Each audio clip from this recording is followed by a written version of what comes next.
Hoje tem pastor de igreja grande que não quer mais evangelizar, não. Hein?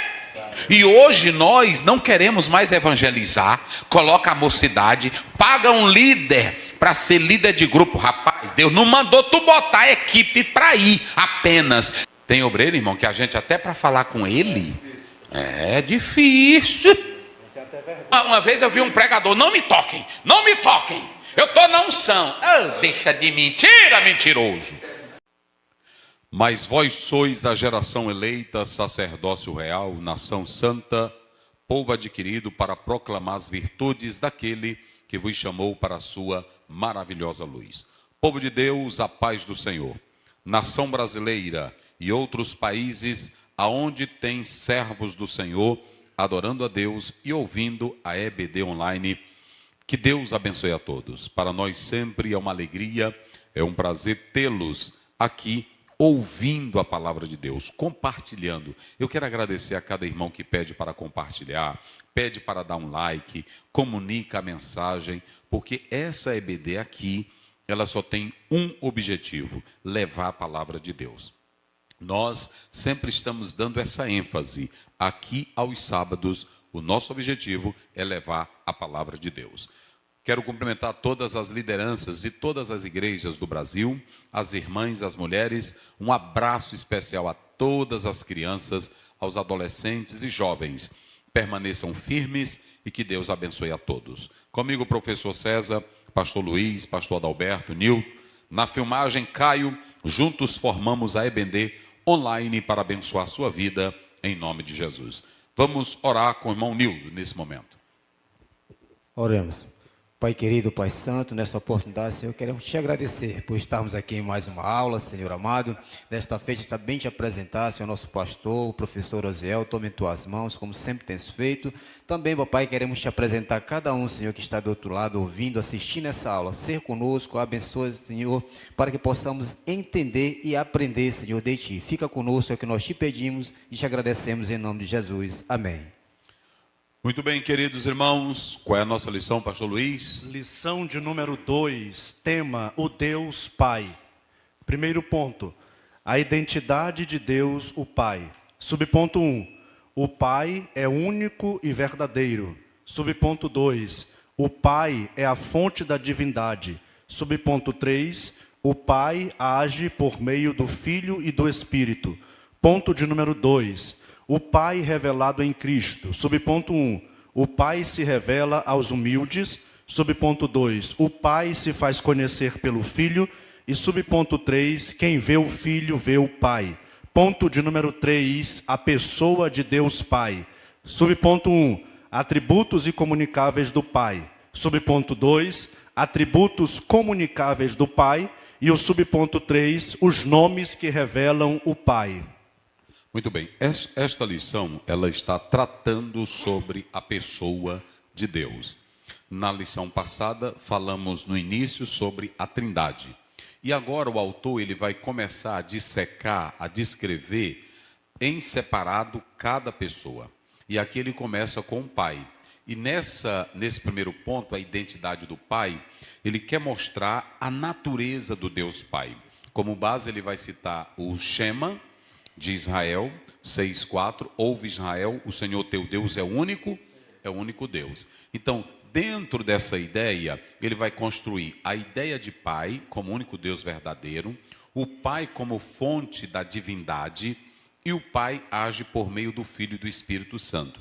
Ele mostra que nessa economia da Trindade há um relacionamento não de subordinação e nem hierárquico, que um é maior do que o outro, mas de um relacionamento dentro dessa perspectiva trinitária, aonde o Pai, o Filho e o Espírito Santo são a mesma pessoa. E quando ele faz ênfase dessa expressão gerado em relação ao Filho, não está dizendo que ele foi criado, ou que Jesus passou a existir pela criação do Pai. Nada disso. Quando você atenta para esse verbo gerar, ou gerado dentro do próprio texto bíblico, a ideia é de que ambos são da mesma substância e fala do relacionamento deles dentro da Trindade, ok? Em segundo lugar, nós vamos tratar sobre o Pai revelado em Cristo, porque o próprio Jesus Cristo, ele vem e torna-se o verbo encarnado, a imagem, como está em Hebreus 1:3, a imagem visível de Deus, e ele é quem traz a revelação do Pai para a humanidade. É isso que nós vamos ver nos dois textos bíblicos. E aí ele mostra que essa revelação, ela não pode acontecer em uma progressividade de busca intelectiva. Ela só é possível através da revelação que se dá de modo espiritual. Não pelos méritos da nossa capacidade pensante e criativa. Porque nós podemos analisar que o conhecimento de Deus é perfeito e imediato. Já o homem é totalmente diferente. E aí quem vê o filho, vê o pai. O terceiro ponto, o autor, ele está procurando na sua obra, pastor Douglas Batista, tratar sobre quem é a pessoa de Deus através dos atributos incomunicáveis que pertencem somente a Deus, poderes absolutos que fazem parte dele e da Trindade e que não são transferíveis a quem? Ao homem. Em segundo lugar, ele trata sobre os atributos os atributos comunicáveis, que fazem parte do caráter de Deus e que podem ser partilhados com quem? Com os homens. E aí você tem esses atributos que nós estaremos apresentando. Terceiro e último lugar, ele vai fazer nome de relação de nomes do Pai. É claro que ele citou, me parece, 4, mas são muitos nomes que estão na Bíblia, em especial no hebraico, no Velho Testamento.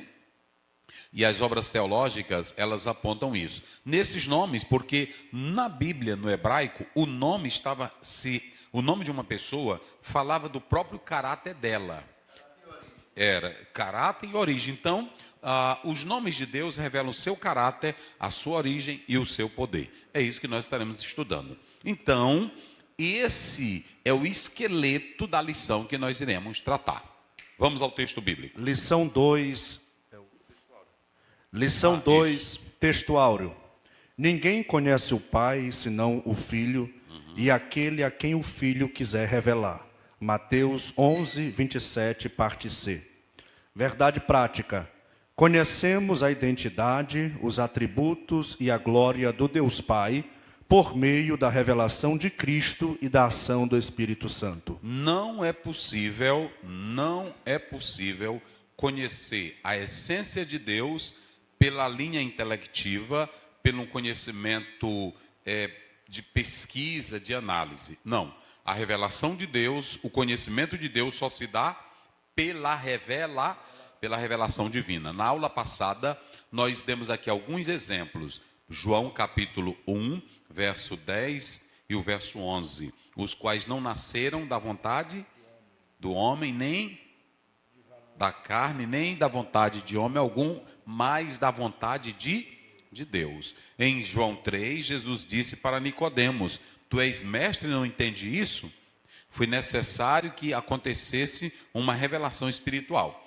Em Mateus 16, do 17 a 18, Jesus disse: bem-aventurado és tu, Simão Barjonas, porque não foi carne nem sangue que te revelou, mas o meu Pai. Então, deixa eu dizer uma coisa para os irmãos. Por que nós devemos pregar o Evangelho sem mistura e sem forçar? Porque o conhecimento da pessoa de Deus não se dá simplesmente por uma leitura de obra teológica. Não se dá simplesmente por um esforço intelectivo. Não. O conhecimento de Deus, a nossa epistemologia sobre ele, só acontece através da revelação divina. E a palavra, a Bíblia Sagrada, ela foi revelada. O que nós temos aqui é a revelação de Deus, que a pessoa vai ler, e o Espírito Santo é quem convence do pecado, da justiça e do juízo. Ok? Qual é o primeiro texto? Mateus capítulo 11, 25 a 27. Isso. Na lição está até o 27, né? Vamos até lá. o 27, Vamos na lição. lá. Mateus 11, 25 a 27. Naquele tempo, respondendo Jesus, disse: Graças te dou, ó Pai, Senhor do céu e da terra, que ocultaste estas coisas aos sábios e instruídos e as revelaste aos pequeninos. Sim, ó Pai, porque assim te aprouve. Todas as coisas me foram entregues por meu Pai, e ninguém conhece o Pai senão o Filho, e ninguém conhece o Pai senão o Filho e aquele a quem o Filho o quiser revelar. Muito bem. Até o 27. 27. Muito bem. Cadê o ponto? Mateus, sim, muito bem. Mateus 11, 25 a 30. O capítulo 11 de São Mateus, ele tem 3 temáticas. A primeira é em relação a João Batista. João Batista vai questionar sobre Jesus e Jesus mostra o que estava fazendo e convence João Batista, ok? E aí o Senhor Jesus Cristo, ele vai para um segundo momento mostrando uma geração indecisa, uma geração menina, uma geração que não sabia o que queria. Porque eles dizem, veio João que não comia e nem bebia, nem andava em festas de casamento, como eu, e eles chamaram João de quê? Endemoninhado. Só porque era esquisito um homem no meio de uma sociedade viver sem estar em festa, sem comer e beber vinho e etc e tal. E eles disseram que João tinha o quê? Aí lá vem Jesus fazendo o quê?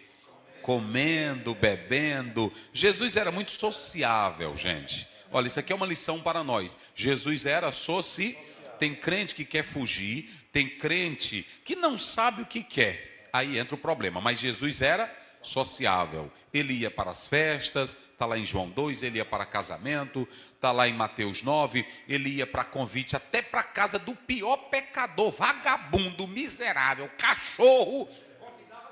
Não, pastor Alberto, na hora que convidavam Jesus estava. E por isso que eles diziam, olha, esse Jesus de vocês não vale nada. O bicho só gosta de estar em festa. E outra, aonde tem os maiores pecadores, ele está. Mas a própria Bíblia diz aí em Mateus 11 que Jesus recebeu por todos eles o maior título. Qual foi o maior título que Jesus recebeu? Amigo. Tá bem aí? Oh, rapaz, vamos lá. Mateus 11, né? Rapaz, eu acho... Amigo de 11, 19. 11, 19, vai. Veio o Filho do Homem comendo e bebendo, e dizem, eis aí um comilão e beberrão, amigo de publicanos e pecadores. Hoje, o irmão coloca no cartaz, quando a igreja vai convidar o pregador, não é assim? Ele já tem escrito 50 livros, PhD em teologia, estudou no Fuller, né? Estudou no Fuller, estudou na catedral. Ele também conheceu, aí começa, mas nunca diz ele é amigo de pecador. O maior título que Jesus recebeu foi o quê? É um grande palestrante, é um grande teólogo, é um grande pregador, mas nunca ele é reconhecido como o quê? Amigo de pecadores. Vocês podem observar uma coisa, hoje a maioria tem título, tem viagem, dirigem grandes igrejas. Hoje tem pastor de igreja grande que não quer mais evangelizar, não. Hein? Estou começando. E outra coisa, se tu não quer, porque aqui eu estou pregando a verdade, porque agora Deus falou comigo no meu coração. Ele falou comigo e eu vou dizer para vocês aqui.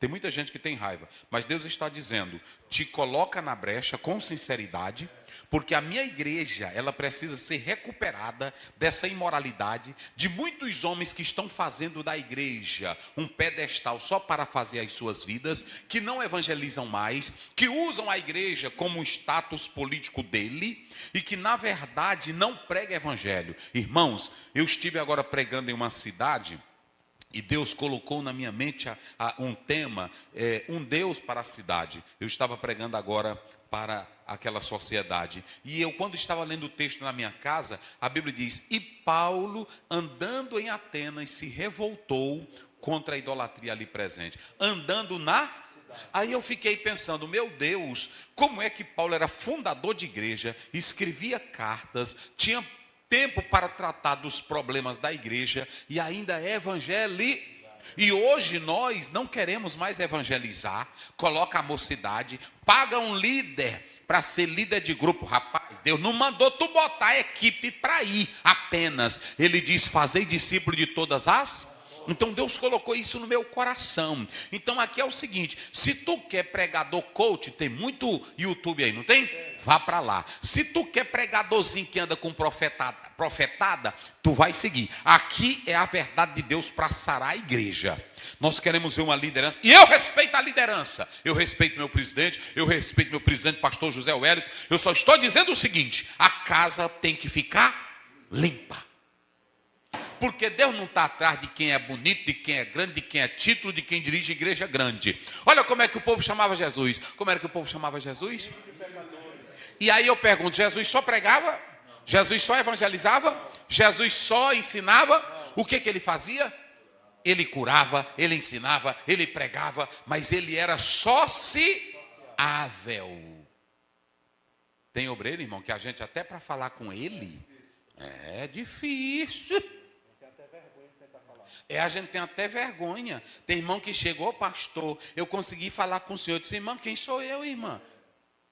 Quem sou eu? Eu acho lindo, irmão, quando o próprio apóstolo São Pedro vai chegando, aí alguém, o Cornélio, ele diz, não, te levanta. Oh, mas eu acho lindo a Bíblia. Ô, irmão, vamos lá. É porque aí ele fica zangado comigo. Aí se zanga comigo, é porque o pastor Ziel quer ser. Então tu rasga a tua Bíblia. Mas, rapaz, eu gosto da Bíblia. Não é assim? Rapaz, eu gosto da Bíblia. Aí pronto. Lá vou mostrar bem aqui para vocês. Aí pronto. Olha aqui, só para vocês terem ideia. Aí pronto. Aí ele vai chegando aqui. 25, 10, 25. Lê. E aconteceu que entrando Pedro, saiu Cornélio a recebê-lo e prostrando-se a seus pés, o adorou. Fez o quê? Prostrando-se a seus pés, o adorou. E aí, o que Pedro fez? Mas Pedro o levantou, dizendo, levanta-te, que eu também sou homem. Como? Levanta-te, que eu também sou homem. O Cornélio, ele estava querendo Deus, mas ele ainda estava na ignorância. Ele não tinha um conhecimento. E quando, só porque, irmão, já pensou, fala isso, senão vamos ouvir. Tinha seriedade, mas não tinha conhecimento. Assim. Tinha seriedade, ele tinha zelo, mas era sem conhecimento. Ele estava ainda nascendo, né? Mas agora, observem bem, já pensou, o pastor, o irmão Nilton está lá na casa dele, aí de repente um anjo desce e diz, manda chamar o Oziel. É intimidade com quem? Com o céu, meus irmãos. É ou não é? Aí pronto, o Cornélio orando e jejuando, e um anjo chega e diz o que para ele? Manda chamar quem? Qual foi a ideia que o Cornélio teve de Pedro, então? Pedro também era divino, né? Pedro era divino. Eita, irmão. E hoje tem um bocado aí que nem Deus está falando com os crentes e eles já se acham maior do que Pedro. Eita, bagaceira. É assim ou não é? Uma vez eu vi um pregador, não me toquem. Eu estou na unção. Oh, deixa de mentira, mentiroso. Rapaz, a gente tem que ver as coisas. Aí Deus vai tirando essas pessoas. Ninguém me toque. Eu estou cheio. Um dia desse eu vi um na internet, que ele faz assim, ó.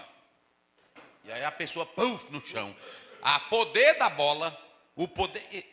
Meu Deus do céu. E deixa eu dizer uma coisa, irmãos.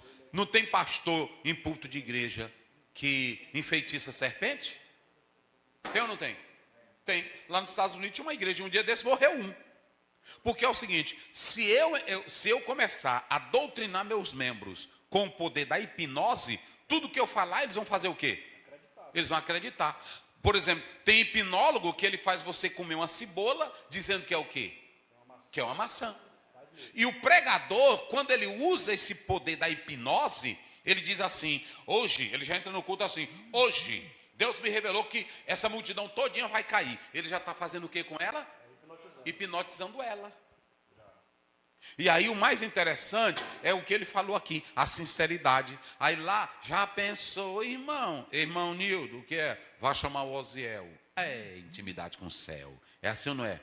Aí lá vai o Cornélio. Quando os homens trouxeram, aí o Cornélio, na hora que viu Pedro, correu e disse o quê? Esse homem precisa ser adorado. Aí pronto, ele se ajoelhou e quis o quê? Aí eu acho lindo agora. Pedro não tinha máscara, Pedro não tinha falsidade, Pedro não se colocava como mais santo do que todo mundo, porque ele aprendeu com quem? E Jesus sentava com quem? Jesus tinha uma santidade tão grande que ele não ia para a casa de um pecador. Jesus ele ia para a casa da rapariga, Jesus ia para a casa do bandido. Pastor Ziel, eu vou te mostrar. Tu fica aí, depois tu volta. Tu fica aí. Mas vamos lá para Mateus. Rapaz, eu gosto da Bíblia, irmão, porque a Bíblia, ela é Mateus, né? Aí tu já está em Mateus, não está? Já estou em Mateus. Não, tu está em Atos, né? Pronto, depois a gente volta para... Já estou em Mateus aqui, mais rápido do senhor. Mateus, não, aqui eu já achei. É porque eu só quero o texto aqui. Veja bem, olha aqui, para aí. É Mateus 9. É Mateus 9, só para vocês terem uma ideia aqui. Vamos lá. Olha o verso 10. 10. E aconteceu que, estando ele em casa sentado à mesa, chegaram muitos publicanos e pecadores, e sentaram-se juntamente com Jesus. Para aí. Como é, rapaz? Chegaram muitos publicanos e pecadores, e sentaram-se. Para aí, começa do verso 10. E aconteceu que, estando ele em casa, sentado junto à mesa... Quem era que estava sentado junto à mesa? Jesus. Pronto. Aí ele sentadinho, eu vou fazer uma pergunta para vocês. Se o camarada tem uma santidade exagerada, que é radical, o pecador senta perto dele? Hein? Aí, pastor. É radicalzão, ele é durão. Eu pergunto, um pecador senta perto dele? Não. Eu pergunto para vocês, um homem que tem um exagero na pregação contra a prostituta e meretriz, rapariga véia, ela vai ouvir ele? Ela senta perto dele? Ela não quer nem ouvir o nome. Meu Deus, vamos aprender com a Bíblia, gente. Aí Jesus, na hora que chegava, se ele chegava numa esquina para chupar um picolé,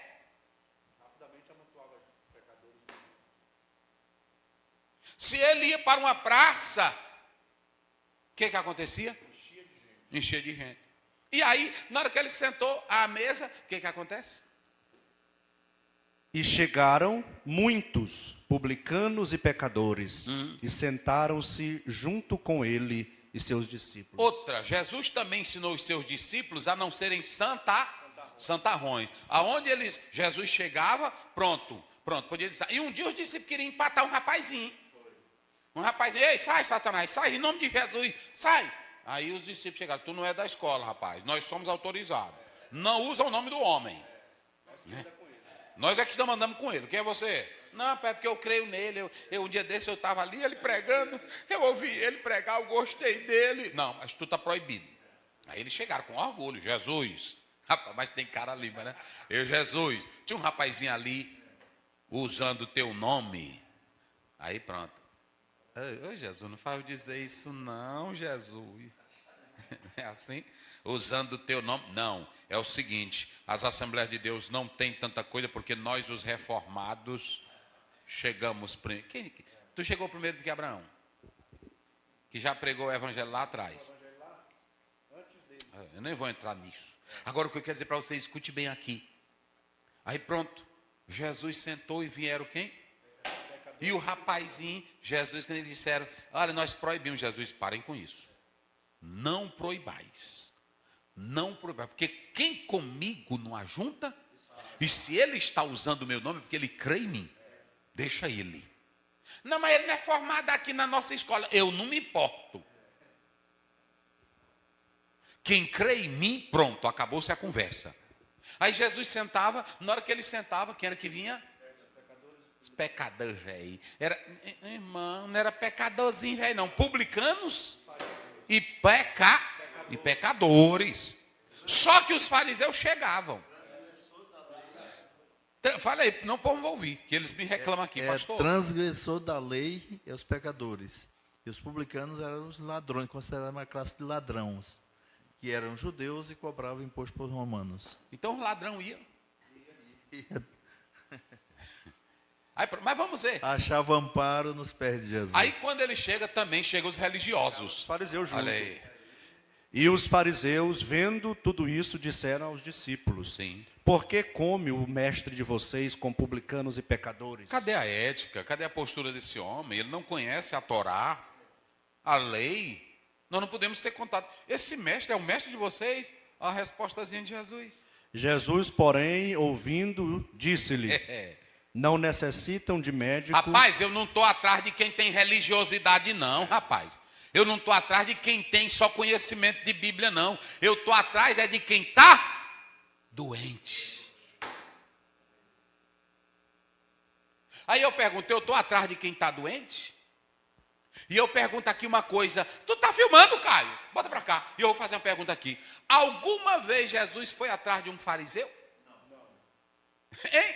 Jesus foi atrás de um escriba velho junto com o fariseu? Não. Por que ele não ia atrás de um escriba e de um fariseu? Fala aí. Eles se achavam completos, eles se achavam doutores da lei, e Jesus, na verdade, para eles não era um rabino credenciados, capacitado. Inclusive, quando Simão chamou Jesus para o jantar, foi para humilhá-lo publicamente, né? Então Jesus não ia atrás do fariseu? Não. Jesus não ia atrás do escribão? Não. Por que, pastor Ziel? Sabe por quê? É porque é o seguinte, Jesus queria era quem estava Doente. E eles já se achavam o quê? Então tem crente, às vezes o pastor está perdendo tempo na igreja com um crente velho. Aquela parábola da sem ovelha irritou os escribas e fariseus, porque eles perceberam que Jesus estava falando com eles. Então veja bem, olha a colocação. Isso, a parábola é 99 justos, que não precisam. Pronto, não é isso? Eles já se achavam o quê? Justo. Então escute bem o que eu vou dizer aqui agora. Tu está me ouvindo, querido pastor, querido homem de Deus? Não perca tempo na igreja com um crente fariseu. Não perca crente na igreja com um teólogo escriba. Porque ele sempre vai se achar melhor do que todo. Ele sabe de todo, mas ele não chora, ele não confessa pecado, ele não derrama lágrima, mas é um fariseuzão de primeira e nunca se acha doente. Sabe o que é bom? É crente doente, que diz, eu preciso de Jesus. Oh, aleluia. Aí observe em mim, pastor, e qual é a ligação? É porque quando João fala de Jesus, ele diz, João, eu estou no meio dos pecadores. Não foi assim? E aí ele abre a boca e ainda diz assim, e eu quero dizer, antes de eu falar de mim, eu vou falar de quem? De João. Pergunte se João está no palácio com roupas reais. João também estava no meio da rua, pregando o evangelho. Pergunte se João, ele está com roupas lindas. Não. E ele diz, vocês não foram ver um profeta, foram ver mais do que um profeta. Aí Jesus Cristo pega esse povo que dizia que João tinha demônio e que Jesus era amigo de pecadores, e ele pega as cidades impenitentes e ele joga dentro desse texto, está tudo dentro desse texto. Aí quando você chega no 25, aí diz, exclamou Jesus. Eita. Bora, pastor, como é que diz? Mateus 11, 25. Naquele tempo, respondendo Jesus, disse, graças te dou... Peraí, é o 25, como é que diz o 25? Graças te dou, ó Pai. É o 25, né? 25. Vai. Naquele tempo, respondendo Jesus, disse, graças te dou, ó Pai. Vem aí, onde é que está aqui o texto? Bem aqui embaixo, Mateus 11, 25. A incredulidade dos homens e um apelo. Lá eles chamavam João Batista e diziam que João tinha o quê? Demônio. Aí quando eles vêm para Jesus, Jesus era o quê? Amigo de pecado. Aqui você tem nesse texto, ai de ti Corazim, ai de ti Betsaida. Duas cidades que ali não tem nada a ver com predestinação. Não mexa nisso. Ele está mostrando que essas pessoas e essas cidades mostraram incredulidade diante da mensagem de João, diante da mensagem de Jesus, diante dos milagres de Jesus. Mesmo assim, o Senhor Jesus vai dar glória a Deus. O Senhor Jesus vai louvar ao Pai pelo um apelo bondoso. Eita, irmãos. Aí como é que ele diz no verso que segue? 25. Graças te dou, ó Pai, Senhor do céu e da terra. Aqui é tanto uma confissão, graças te dou, uma confissão, um conhecimento e um louvor. 3 coisas estão aí presentes. O quê? Confissão, conhecimento, graças, louvor. Porque graças que ele estava dando, porque João veio pregando, os profetas vieram, e agora era o próprio Filho revelado. Graças te dou, ó Pai. Confissão, como é que ele diz? Senhor do céu e da terra. Eita, Senhor do céu e da terra. Aí agora graças te dou, ó Pai, Senhor do céu. Vai, segue. Que ocultaste Isso, estas pode ir. coisas aos sábios e entendidos e as revelaste aos pequeninos. Agora o Senhor Jesus, lá do anterior, ele está mostrando os sábios. Quem eram os sábios? Os fariseus, os escribas e fariseus. Olha, é por isso você precisa entender o texto bíblico. Eles tinham revelação da Escritura, não tinha? Eles conheciam a Torá, eles conheciam a lei, eles conheciam as tradições, eles conheciam a história, mas eles eram o quê? E sábios, pastor Adalberto, eles eram pedantes.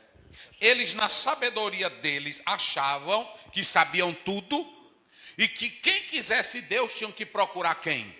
Eles. Aí Jesus, ele faz uma oração de gratidão ao Pai, dizendo: graças te dou, ó Pai, porque tu ocultaste estas coisas. Deus não partilha as pérolas com porcos.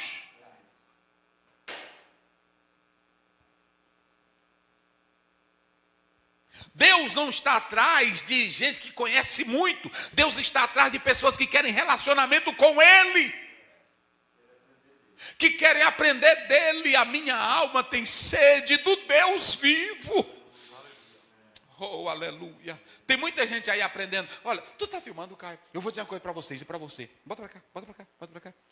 Olha, eu estudo hebraico há mais de 20 anos. Eu estudo grego há mais de 20 anos. Por que eu estou dizendo isso aqui? Porque a gente gosta.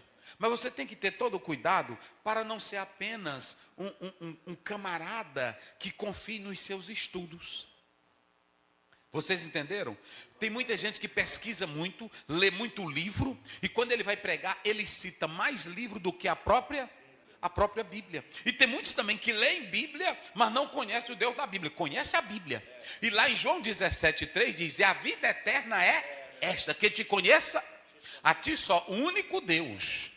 Então deixa eu dizer uma coisa. Tem gente, vocês já viram que hoje muitos pregam e a pregação é seca?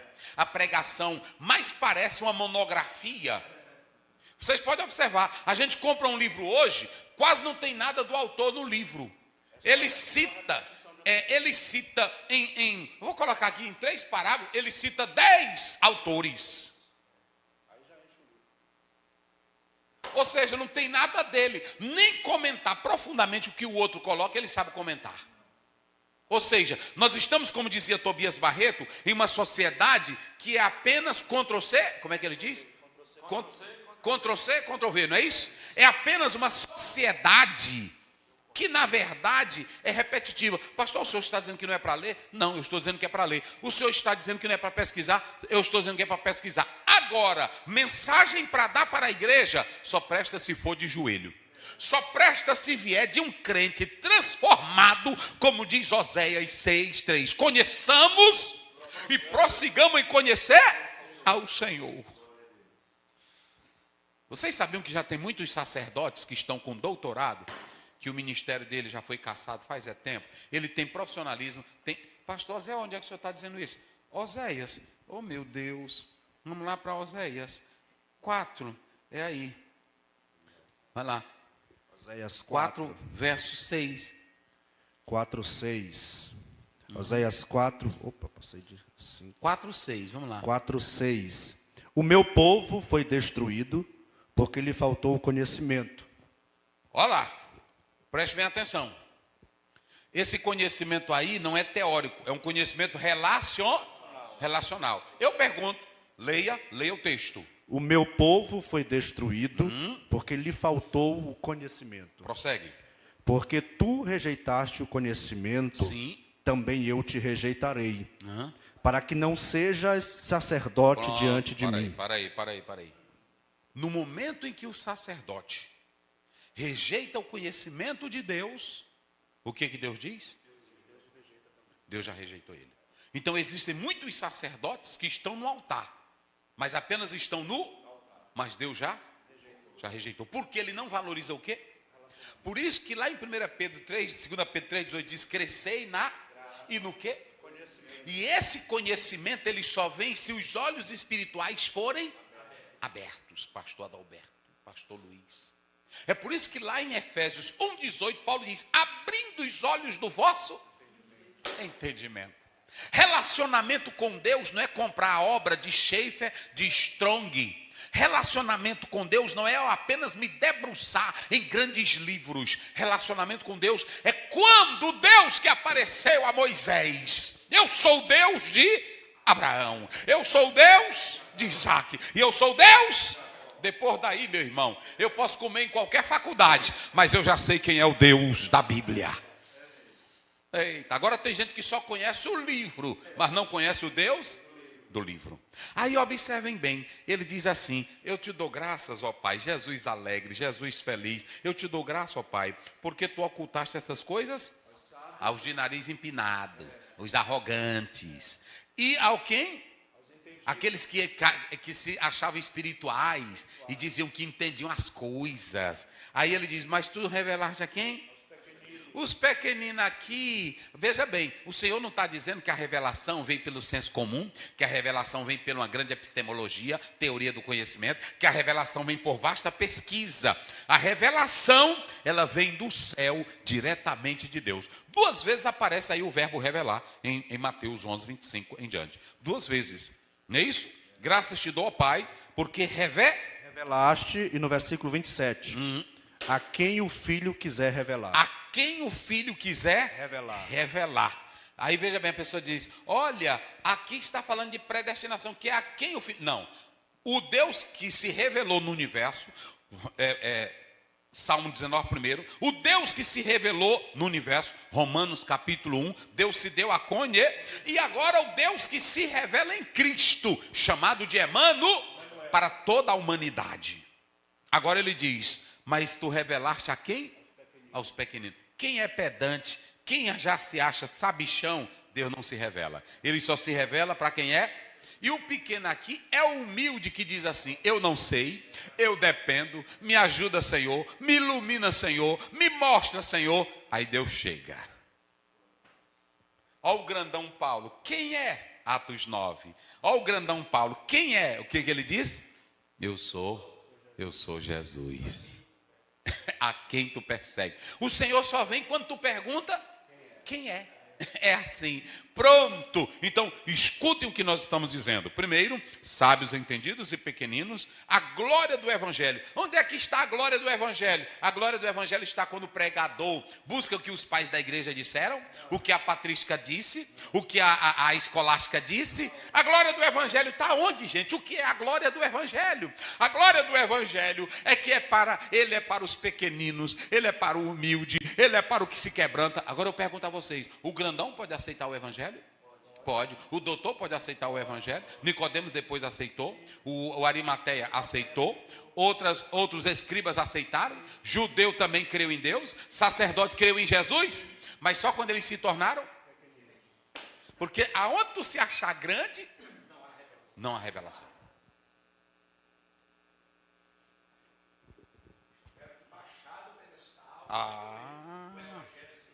Baixar do pedestal. E aí você vê aqui que essa criança, ela nunca se acha, ela pode ser filha de um doutor, ela pode ser pobre, ela pode ser negra, pode ser branca. Uma criança dos Estados Unidos, uma criança lá na Inglaterra, se ela vier brincar aqui com uma criancinha lá do Codó do Maranhão, ela vai sentir diferença? Não. Ela vai ter espírito de grandeza? Não. Ela vai ter espírito de segregação? Não. Porque ela está na sua pureza. E aí a criancinha sempre é dependente. Quem depende, o pai se volta para ele. Aos quebrantados, por isso que o Salmo diz, a um coração quebrantado e contrito, Deus não despreza. Então está aí. Aí nós vamos analisar o seguinte, aí Deus aprova. Olha aí o verso que segue, diz aí. Sim, ó Pai, porque assim te aprouve. porque assim te aprova. Vamos aí, Efésios 1,5. O que aprova a Deus? O que Deus aprova? E Filipenses 2,13. Efésios 1,5. 1,5. E nos predestinou para filhos de adoção por Jesus Cristo, para si mesmo, segundo o beneplácito da sua vontade. 2,13, Filipenses. Filipenses 2,13. Porque Deus é o que opera em vós, tanto querer como efetuar, segundo a sua boa vontade. Pronto. Aí agora você vai para o verso 27. Vamos lá. De Mateus. Mateus. Nós estamos lá no texto. De Mateus. Sim. Mateus 27. Não, rapaz. Todas as coisas. É o 11. Nós estamos no 11. 11, 27. Vai. Todas as coisas me foram entregues por meu Pai. Sim. E ninguém conhece o Filho, senão o Pai. E ninguém conhece o Pai, senão o Filho e aquele a quem o Filho quiser revelar. Nós estamos aqui, não estamos? Mas veja bem, nesse texto aí, eu já revelei a identidade de quem? Do Pai. O Pai projetou o maior plano da salvação, que o Filho fez o quê? Executou, mas o Filho fez o quê? Não, o Filho fez o quê primeiro? Que eu disse lá, glorificou. Graças te dou, ó Pai. Ele está glorificando ao Pai pelo plano da redenção. Olha, é coisa linda. É por isso que eu mexo logo na Bíblia. Aí ele está mostrando aqui a identidade do Pai. Nesse 2, ele está mostrando que o Pai se revela em quem? Por que a autoridade de Jesus é diferente de todos os homens? Olha o 27. Lê o 27. Todas as coisas me foram entregues pelo meu Pai. Porque se você observar aqui, Jesus está mostrando que a autoridade dele é grande como ser humano, porque ele recebeu de quem? Do Pai. Ou seja, o Pai trabalha junto com o Filho. Sim. É interessante que esse texto nos traz uma revelação tão grande, que ele chega a dizer o seguinte: ninguém conhece o Pai senão o Filho, e o Filho senão o Pai. Ele mostra isso um relacionamento íntimo, porque a verdade os senhores aqui me conhecem, mas ninguém me conhece na intimidade, senão os meus filhos que convivem comigo, que estão no seio da família, conhecem todos os detalhes. É o caso aqui de Jesus. Ele tinha um conhecimento pleno do Pai por esta relação. Por essa relação, pastor Alberto, está certinho. Então, observem bem que, em último lugar, você tem o quê? Cristo é o revelador de quem? Olha aí, vamos lá, como é que diz o verso? Ninguém conhece o Pai, senão o Filho. Isso. E aquele a quem o Filho o quiser revelar. E o verbo se fez carne. Vamos lá, no princípio era E o verbo era o quê? Era Deus. Olha lá, no princípio era No princípio era o verbo. E o verbo? Estava com Deus. E o verbo? Era Deus. Pronto. Aí o verbo se revela. E esse verbo vem para revelar quem? O Pai. Colossenses 1, vamos lá. Colossenses 1,15. Rapidinho, leia aí. O filho, veja bem, o homem, a Bíblia diz em Gênesis 1,26, é a imagem e semelhança de Deus. Agora, o filho é a imagem expressa do Pai. Vamos lá, como é que diz? O qual é a imagem do Deus invisível, o primogênito de toda a criação. Lê de novo. O qual é a imagem do Deus invisível, Sim. o primogênito de toda a criação. Pronto. Agora nós vamos para a outra passagem. Essa aqui nós fechamos. Vamos lá. Para João, para a gente correr aqui. João 14. João 14, 6 a 11. 6 a 11. Disse-lhe Jesus: Eu sou o caminho e a verdade e a vida. Ninguém vem ao Pai senão por mim. Se vós me conhecesseis a mim, também conheceríeis a meu Pai. E já desde agora o conheceis e tendes visto. Disse-lhe Filipe: Senhor, mostra-nos o Pai, é o que nos basta. Disse-lhe Jesus: Estou há tanto tempo convosco e não me tendes conhecido, Filipe? Quem vê a mim, vê o Pai. E como dizes tu, mostra-nos o Pai? Não crês tu que eu estou no Pai e que o Pai está em mim? As palavras que eu vos digo, não as digo de mim mesmo, mas o Pai que está em mim é quem faz as obras. Crede-me que estou no Pai, e o Pai em mim. Crede-me pelo menos por causa das mesmas obras. Muito bem, eu vou ser rápido nessa análise aqui, mas se vocês observarem, esse capítulo 14, ele é o capítulo do consolo. Nós poderíamos dizer assim, um capítulo do consolo. E Jesus, nesse capítulo 14, ele queria evitar, professor César, irmão Nilton, ele queria evitar um colapso no grupo. Ele queria evitar um colapso no grupo. É por isso que ele começa a dizer, não se turbe o vosso coração. Ele queria evitar um colapso no grupo. Por quê? Porque algumas coisas iriam acontecer. Primeiro, nós vemos que iria acontecer a negação de Pedro. Quem foi que negou? Iria acontecer a traição de quem? De Judas. Olha o colapso que ia criar. Isso aqui ia desintegrar todo o povo. Terceiro, Jesus ia morrer. Era pancada tremenda. Então, quando ele diz não se turbe os vossos corações, ele estava criando isso como antecipando uma mensagem para fortalecer o grupo. Olha que coisa linda, rapaz, isso aqui. E o mais interessante é que quando Jesus quer fortalecer esse grupo, por isso que ele diz não se turbe, ele traz essas mensagens para fortalecer. E qual é a mensagem que ele vai trazer? É escatológica. Credes em Deus e crede também. Para não se turbar, é nessa... Tu está filmando, Caio? O Espírito Santo me deu aqui um negócio aqui agorinha. Olha para cá. Jesus queria fortalecer a fé deles e não apenas um grupo. E o que eu quero dizer aqui é que quando a fé está fortalecida, o Pedro pode negar. Quando a fé está fortalecida, o Judas pode trair. E quando a fé é fortalecida, Cristo pode até se ausentar. Mas quando a fé nele está fortalecida, o grupo não se acaba. É isso que eu quero dizer para a Assembleia de Deus no Brasil. Podem ter os escândalos que tiverem, a luta que tiver, cada um vai pagar o preço. Mas se a fé do crente está fortalecida, ele permanece em Cristo. Oh, aleluia. Aleluia. Aí ele joga a promessa.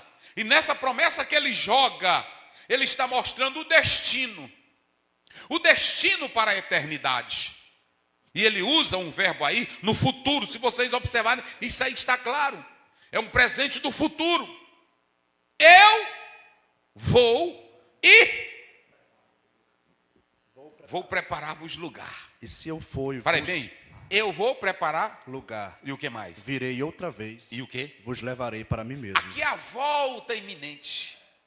Eu vou e escatologia, gente. Jesus vai sustentar a fé desses homens com o que ele tem lá em cima. Ele não tem nada aqui embaixo para a igreja. Ele prepara a fé. Pode ter traição, pode ter negação, mas eu vou preparar-vos. Isso é tão interessante que quando foi para preparar a ceia, quem foi que mandou preparar lugar? Jesus. Ele só disse para os discípulos, vão lá. E o cenáculo estava preparado. E a ideia aqui, professor César, de eu vou preparar lugar, todo judeu sabia disso, porque o templo era de muitas salas. E o templo ali, era como para o judeu, era como se fosse a casa. E Deus mesmo disse, o templo é a minha. Mas Jesus estava preparando morada nele. Nele, pela morte dele, ele disse, eu vou dar o direito de vocês entrarem lá. Eita, irmão. Aí quando ele fala tudo isso, e eles ficam perguntando, mas que intimidade é essa? É aqui que começa. Aí Jesus disse, eu vou. Aí começa o verso 5. Aí o Tomé diz o quê? Senhor, nós não sabemos para onde vais. Como podemos saber o caminho? Aí aqui começa. Depois que ele fala tudo isso, eu vou voltar, vou levar vocês. Irmão, mas tem uma coisa. Jesus, meus irmãos, e olha para cá, vocês que estão me ouvindo. Jesus, ele tinha como dizer isso, não se turbe o vosso, porque ele passou por toda essa situação. Ele era humano ou não era? Se vocês observarem, lê aí, 11:33 de João. João 11:33. Sim. Depois, 11:33. sim. Jesus, pois, quando a viu chorar e também chorando os judeus que com ela vinham, moveu-se muito em espírito e perturbou-se. Então, quando ele diz não se turbe, ele já tinha sentido a mesma A mesma dor. 12:37.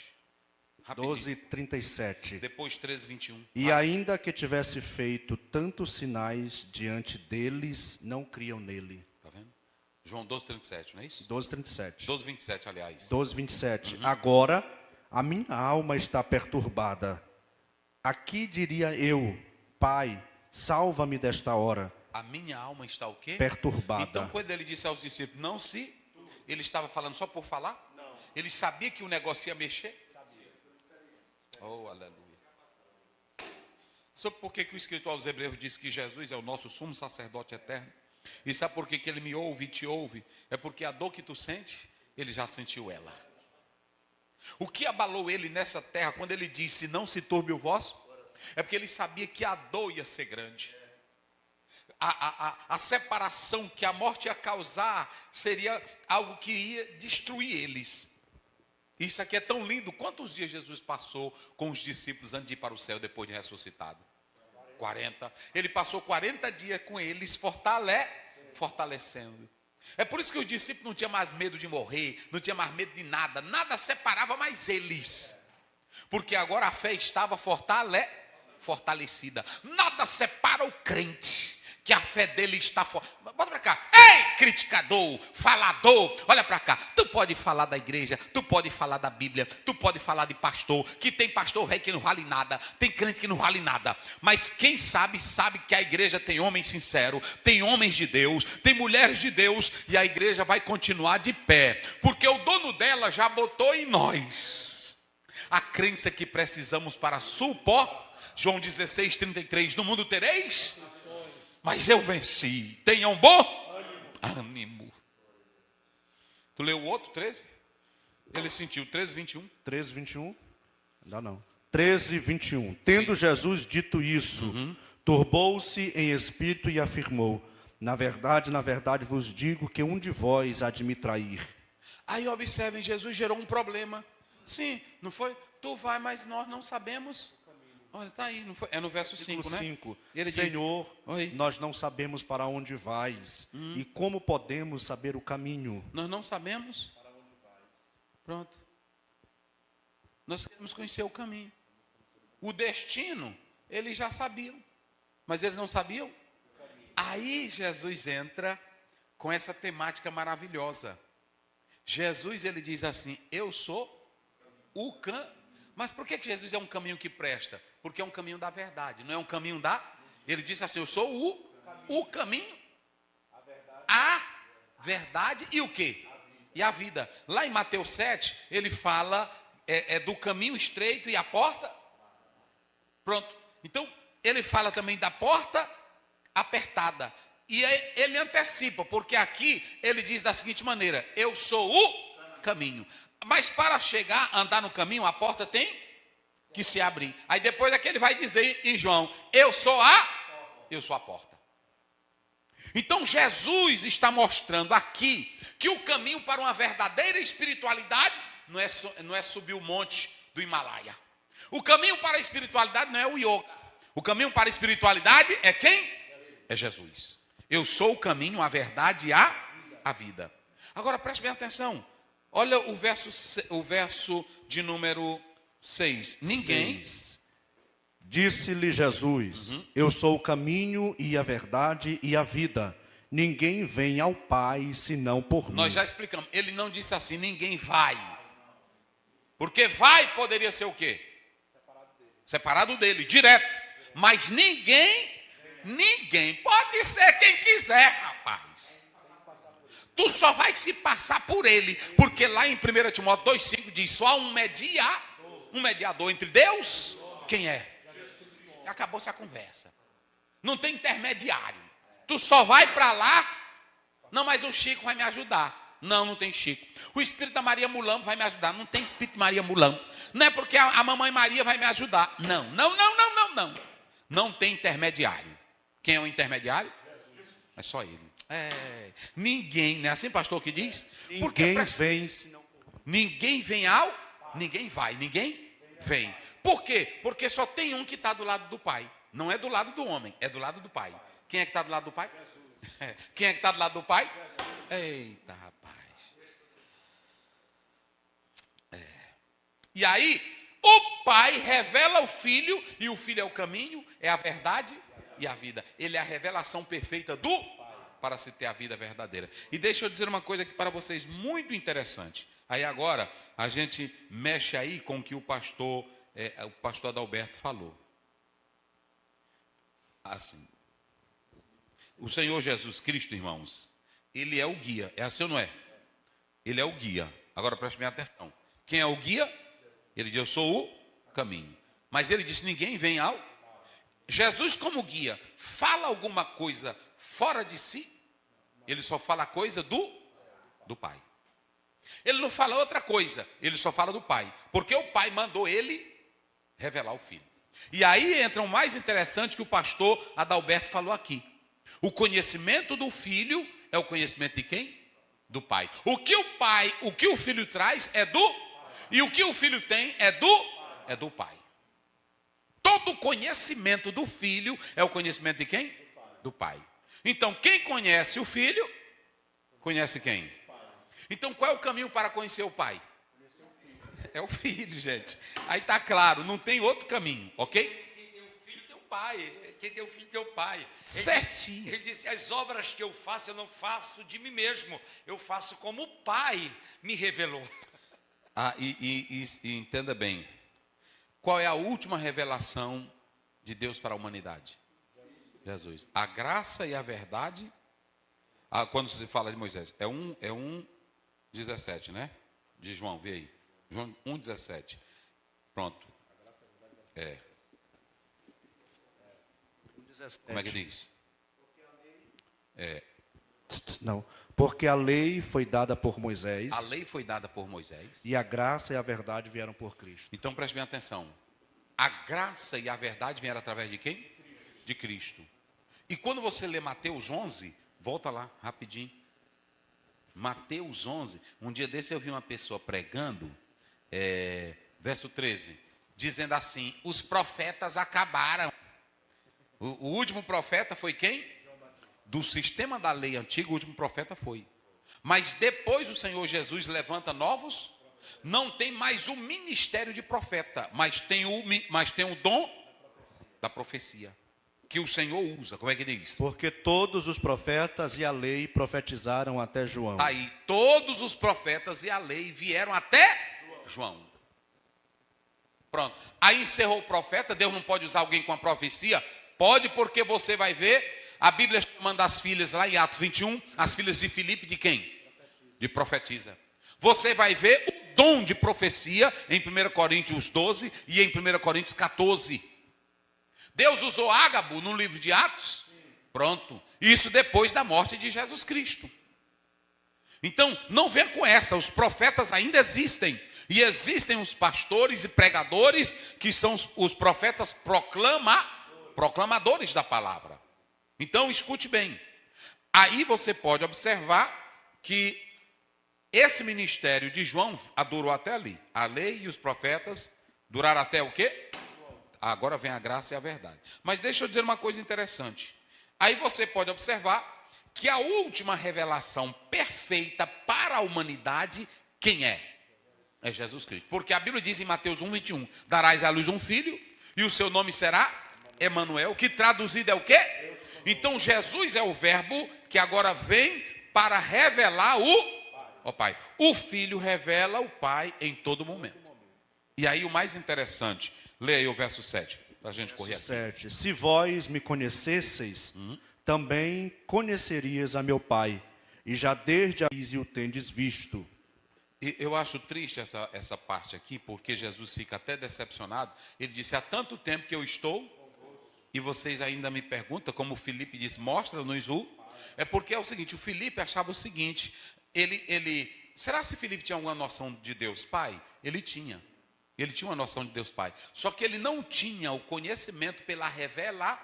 E Jesus disse, eu há tanto tempo estou com... E esse pedido agora já era tarde, porque Jesus já ia embora. Então foi um fracasso para eles. Como é um fracasso para muitos crentes que estão na igreja e dizem que são crentes, dizem que tem Deus, mas toda hora anda atrás de um movimento, toda hora anda atrás de um bate-pé, é sinal de que ele não conhece o verdadeiro Pai. Está aí. Então foi um fracasso. Foi um fracasso. E Jesus disse assim: se vocês me conhecessem de verdade, o que acontece? Conhecerias o Pai. Conhecerias o Pai. Está aí. O verso 8, e a gente vai fechar aqui. Vamos lá. Disse-lhe Filipe: Senhor, mostra-nos o Pai, é o que nos basta. Aí Jesus disse: meu Deus, Filipe, há tanto tempo eu estou, era até um desejo bom. Era ou não era? Mas era um desejo atrasado. Daí. Aí.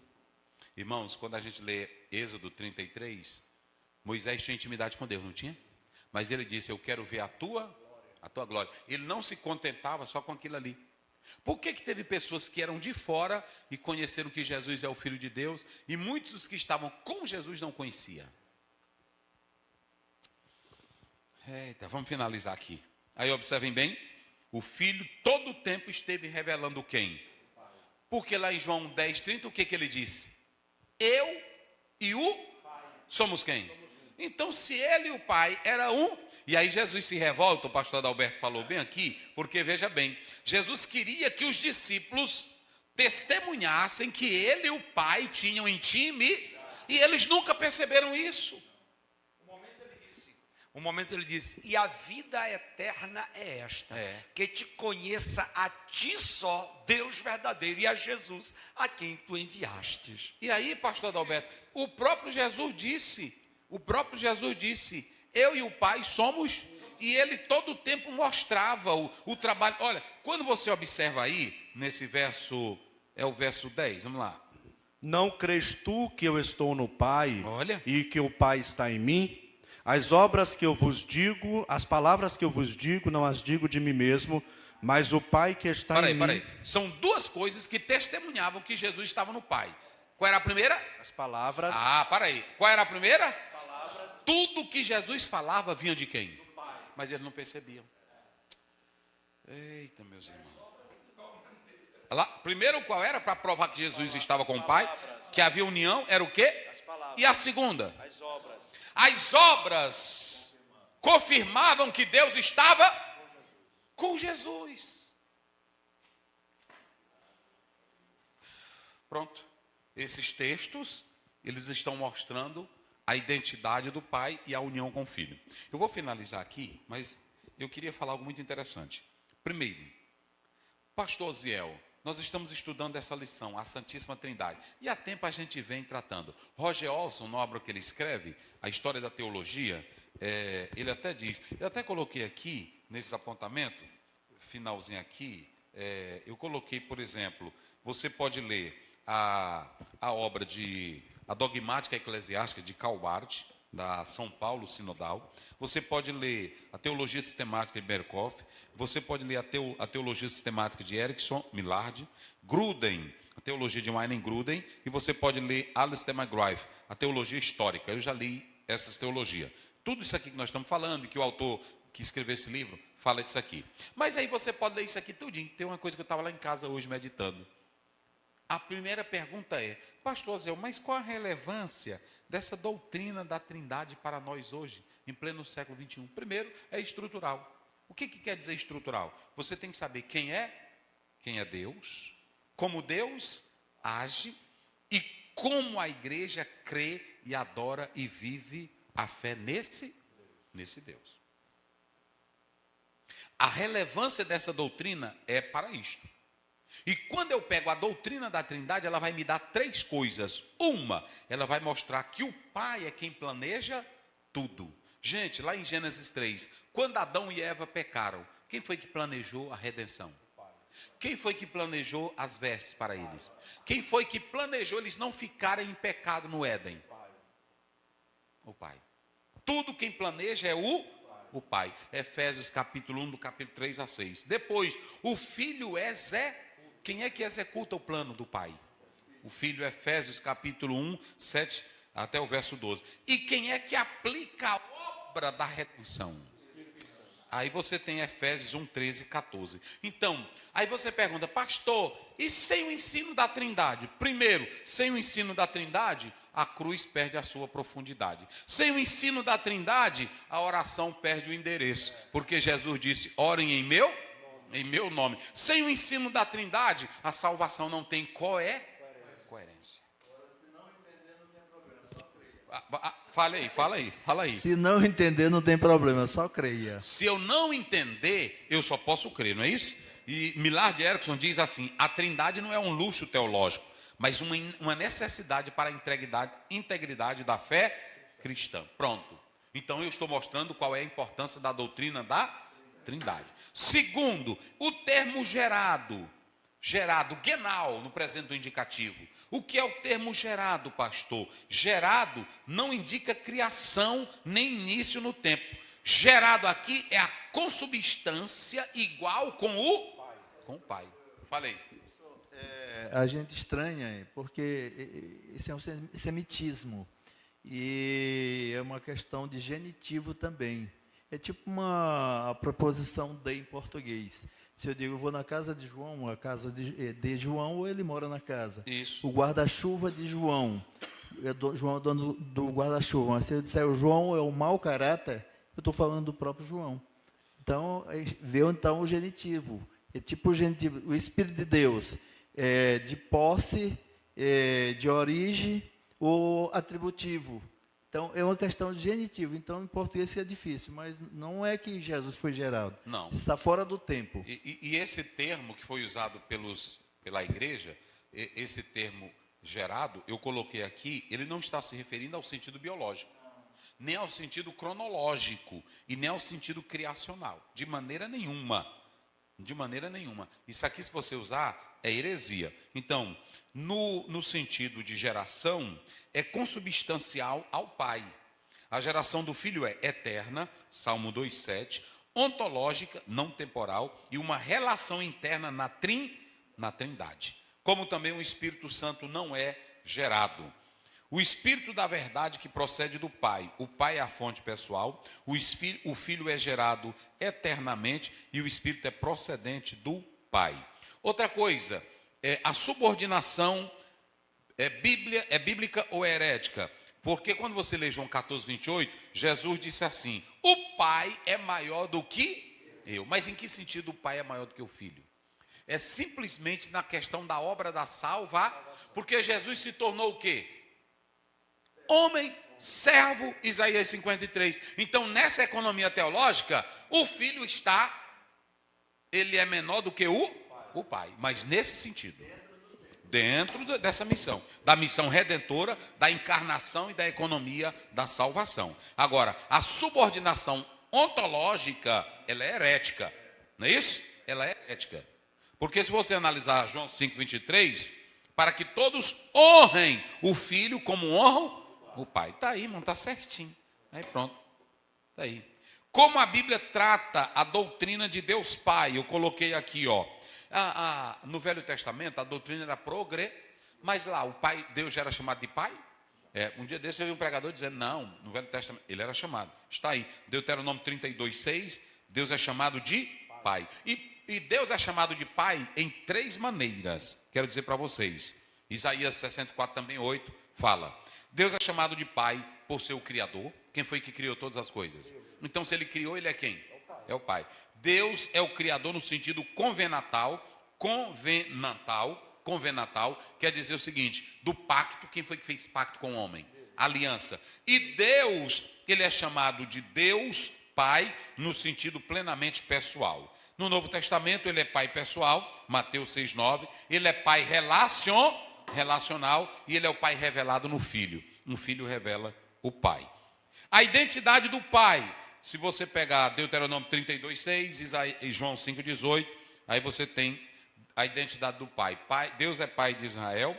No Novo Testamento, Ele é pessoal, é identidade eterna e não apenas função. A paternidade de Deus, ela começa na eternidade, antes da criação. Ela é intrinitária, Pai do Filho, e ela é fundamentada na doação, quando o próprio Deus, Ele nos adota, ok? Então é isso, vamos ao resumo da lição? Introdução. Deus, o Pai, é a fonte eterna da divindade, é o autor do plano redentor. Isso. A identidade de Deus, o Pai, único Senhor, incomparável, absoluto, singular, pessoal e relacional. Esse é o Deus que nós estamos falando. Criador, juiz, libertador, Pai de Israel e a primeira pessoa da Trindade. Pronto. Essa primeira pessoa da Trindade, não estamos falando de ordem hierárquica. Já explicamos isso. O termo Deus Pai revela a universalidade do senhorio, a unidade do corpo de Cristo, Isso. é transcendente sobre todos, ativo por todos e imanente em todos. Vai. A paternidade de Deus, o relacionamento íntimo e relacional com Deus, comunhão, consolo e segurança. A gente saber que Deus é Pai, nós vamos ter relacionamento com Ele. Isso é chamado em Romanos 8, né, lá pelo verso 15, Abba Pai, intimidade. Vai. O Pai é a fonte da divindade, é a primeira pessoa da Trindade, não por hierarquia, mas por prioridade na relação ontológica. Isso. A natureza espiritual de Deus, Deus é a causa da Trindade, gera eternamente o Filho, de onde procede o Espírito Santo. Vai. O Pai age por meio do Filho e do Espírito Santo. Sim. A importância da paternidade divina é a chave hermenêutica para compreender a teologia trinitária. A ação do Pai é inseparável do Filho e do Espírito. A cooperação trinitária na criação, o Filho executa e o Espírito participa. Na redenção, na salvação, o Pai planejou a redenção, o Filho realizou e o Espírito expressa a comunhão. Isso. O Pai revelado em Cristo, segundo ponto, sem méritos humanos. Isso. Aos sábios, aqueles que se acham superiores, aos entendidos, aqueles que eram capazes de discernir, e os pequeninos que eram dependentes de Deus. O Pai se faz conhecer pelo Filho, de imediato e exclusivo. Verdades fundamentais. O Pai é uma pessoa divina, consciente e relacional. O conhecimento verdadeiro de Deus é cristocêntrico. O Filho é o intérprete do Pai. A revelação do Filho é uma revelação fiel, pessoal e completa. Isso. Cristo é o único mediador entre Deus e os homens. Quem vê o Filho vê o Pai. É uma revelação perfeita de Deus e o Filho trabalha em conexão com o Pai. Isso. A pessoa de Deus, atributos incomunicáveis, autoexistência, eternidade, imutabilidade, onipotência, onisciência e onipresença. São os atributos? Incomunicáveis. Pronto.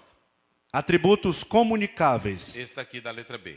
Santidade, amor, Isso. fidelidade, bondade. Esses são compartilhados com o homem. Vai. Os nomes de Deus. Sim. Elohim, que expressa grandeza e soberania. Isso. El Shaddai, é o Deus Todo-Poderoso. Adonai, revela autoridade suprema e domínio absoluto. E Yahvé, o nome pessoal de Deus, o Deus que existe. Professor César, ora a Deus, obrigado a todos. Continuem aprendendo a palavra de Deus. E se Deus quiser, sábado estaremos de volta. E o pastor Adalberto dando as bênçãos apostólicas. Te louvamos, te adoramos, te agradecemos por mais uma oportunidade de estar na tua presença, aprendendo a tua palavra. Continue com cada um de nós, nossas famílias, com teu povo em qualquer parte desse planeta, abençoando, guardando, dando vitória. Continue com teu filho, teu servo, professor, pastor Azel, guardando no sangue de Jesus, juntamente sua família, ministério, igreja e projeto. Faz prosperar grandemente, ser com ele em tudo, em nome de Jesus nós te adoramos. Amém. A graça do Senhor Jesus, o amor de Deus, a comunhão e a consolação do Espírito Santo seja com todos agora e sempre.